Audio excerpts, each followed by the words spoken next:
இந்த நயினார் நாகேந்திரன் உங்கள் வீட்டு பிள்ளை, உங்களில் ஒருவன் என்ற உணர்வோடு நான் தொடர்ந்து உங்களுக்கு பணியாற்றுவேன், சேவை செய்வேன் என்பதை தெரிவித்துக் கொண்டு உங்களுக்காக மேலப்பாளையத்தில் அன்னை காஜிரா மகளிர் கல்லூரி, மானூரிலே மகளிர் கல்லூரி, 110 கோடி ரூபாய்க்கு கால்நடை மருத்துவக் கல்லூரி, கல்லணை மேல்நிலைப் பள்ளி 6 கோடி ரூபாய் செலவில் இப்படியாக பல திட்டங்களை உங்களால் உருவாக்கப்பட்ட இந்த நயினார் நாகேந்திரன் தொடர்ந்து உங்களுக்காக பணியாற்றுவேன், சேவை செய்வேன் என்பதை நேரத்திலே தெரிவித்துக் கொண்டு புரட்சித் தலைவர் சொன்னார், மக்கள் மீது எழுப்பப்படுகின்ற அற்புதமான அசிவாரத்தான் வாக்குரிமை.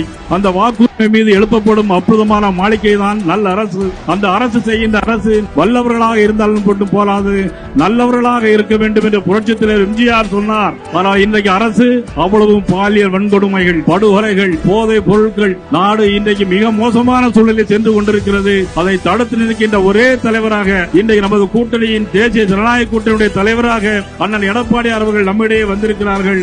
உங்களுக்காக இன்றைக்கு குரல் கொடுக்கிறார்கள்.